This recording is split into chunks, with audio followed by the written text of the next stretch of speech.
So his name is Damon Snacks Harrison. He's a defensive tackle with the New York Giants. He's a man who played 1 year of high school football. That is it. And then he went to the William Penn University. So why did you play only 1 year of high school football? And now you're a dominating defensive tackle in the NFL. Why didn't you play high school? Because just like every other kid, I thought I was going to the NBA. I had hoop dreams. Oh. Yeah. You know, I've heard the NFL is just frustrated basketball players. That's it. That's it. Overweight and frustrated basketball players. So you play football. Nobody offers you a scholarship. Not one. You go to the William Penn. Mm-hmm. And that's, what is that? It's a private school? NAIA in Oskaloosa, Iowa. In Iowa? Yes, sir. How did they find you?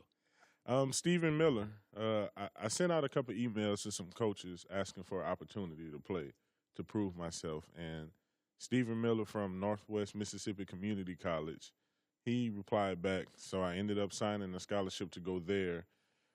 When I showed up, I wasn't the player they thought I was, so I signed a release form shortly thereafter, and I went back home and started working overnight stocking at Walmart. So then Stephen Miller got the job at William Penn. He gave me a call. I came up, and the rest was history. That's an incredible story. Mm-hmm. You were at Walmart stocking shelves. Yes, sir, overnight. And then you're an NFL player. God, that's a great story. Like, when you hit the field, and now you're in New York, and you're playing with OBJ and Eli Manning, like, do you ever just pinch yourself and think, God, I'm the American dream? Yeah, I'm still in shock still to this day. I can't believe it. Every game, I still get the goosebumps. I cry still to this day. You cry? Yes, sir. Yes, sir. Because I'm one of the guys, I appreciate everything that I have. I know it wasn't anything that was given to me, and I work for everything, so I never take it for granted. That's an incredible story. Yeah. Snacks comes from your propensity to snack. Mm-hmm. You like a variety of snacks. Yes, sir. Which ones? Honey buns. Oh, wow. Rice Krispie treats. What's Chester's hot fries? What is that? You haven't heard of Chester's hot fries? I haven't either. What is that, a regional thing? Oh, what about hot Cheetos? You heard of the hot Cheetos? Listen, I've got children. I've got to maintain certain levels of you have a dignity. list? That sounds crazy. Oh, I to do me. have a list Pickle of my chips. top 5. Yep. At 5, we have Rice Krispie treats. Oh, I like those. You yeah. can't go wrong with them. Those are Like great. homemade? You can't. Homemade are the best, but if you can't get them homemade, Okay. stop at your local store and get the Rice Krispie Kellogg's. treats. But number 4, Lay's pickle chips. If you haven't had pickle chips, I have no idea what that is. oh my God. I got to take you to the corner store or 7-Eleven when we leave here. So So you're you a get snacks guy. I'm a snacks guy. So they're chips that taste like pickles? Exactly. Huh. Some Okay. marketing whiz came up with that Yeah. one. And then we have hot fries at number 3. Chester's hot fries, the same guy, Chester the Cheeto man. Yeah. Yeah, it's his hot fries. It seems like you're really committed to So snacks. they're yeah. fries in a bag?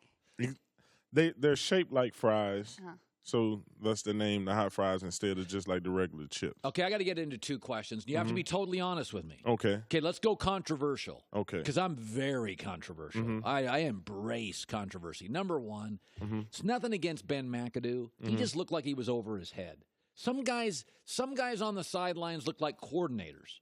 Tom Coughlin looked like a head coach. Tom Coughlin, like, he'd give you a look when you came off the field, and I'd be like, I wouldn't want that look. Did you guys feel at some point, McAdoo's a good dude, and he's an offensive coordinator, but weren't some of you guys doubting, maybe he's just not a head coach? No, not that I heard. Maybe some guys felt that way. Maybe it was a lot of success too soon for him. And, maybe that was his downfall. But this past year wasn't his fault at all, honestly. I'm not trying to say the politically correct thing. It wasn't his fault. It's our fault. The guys who were on the field, the guys who were playing, we weren't producing. And that starts at the top and goes all the way down to the bottom. So he got the blame for it. OBJ, he's really talented. He's a little needy. He's a little dramatic for me. Wouldn't he be a little better if he just scaled back on the dramatics? I think if the cameraman would stay away from him, his every move is being watched. He's not over dramatic. He's passionate. He loves what he does, and a lot of guys don't. A lot of guys just come in and put in a day's work and go home and don't care. he loves the game of football, and that passion, you appreciate that, because I know he's not only out there chasing the check, as they would say. He cares. He cares. It's funny. I talked to, Tony Gonzalez is going to be a Hall of Famer. And Tony told me, he said, 60% of a locker room is chasing a check. That's it. Even know, even in the Giants locker room, there are guys that are not all in. Not all in. And that showed this year with 3-13. And you thought that was compounded by guys who weren't about more than a check. Exactly. And I think that was the reason why in the beginning I was kind of running away from the captain thing. Because you could see the group of guys that were in that locker room, and I didn't want any parts of that. I didn't want any parts of that. Listen, the Eli Apple situation was bad. Yeah. Tell me about it. A young guy, another one who has to grow up, and he got to learn from his mistakes and his experiences. It isn't college anymore. Nobody's here to hold your hand, but I think he's a good young man with a good head on his shoulders, and I think he'll figure it out. So when they wanted you to be a captain, your takeaway was this group of dudes? Not that blatant, but yeah. I just saw what we had, man, and I just couldn't put myself in that position to try to lead a group of men who, in its entirety, weren't all in. But you think OBJ is? Yes, all the time. Practice? All the time. The guy actually practiced. You wouldn't think that a guy like Odell Beckham will practice, and he actually does. He cares. He cares. He's running routes. He's blocking. He's doing everything. And I've seen guys not practice at all and still play in those games, and that's what I was expecting when I first got there, but that hasn't been the case. He's always out there. That's good to hear. Mm-hmm. So you literally played 1 year of high school football. You didn't get scholarship offers. You're working at Walmart. Now you're not only a New York Giant, they want you to be a captain of a team. Do you take that seriously? Yes, I do.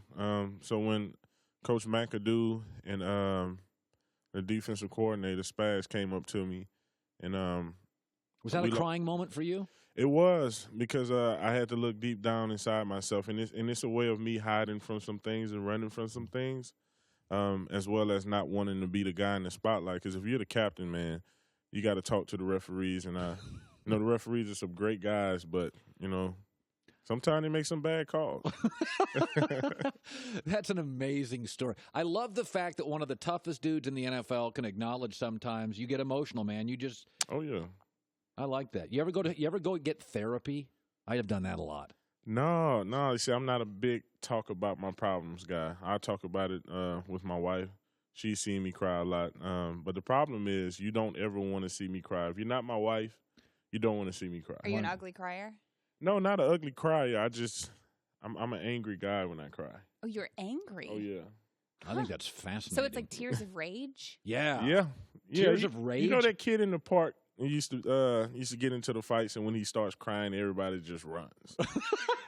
I'm that guy. Interesting. So you don't cry because you're sad? No. Well, this has been enjoyable. Damon Snacks Harrison. Come back sometime. Oh, yes, sir. Thanks for watching. Subscribe here to get the latest from the show. Also, be sure to check out more of the best clips from The Herd or go watch a few segments from our other shows on FS1.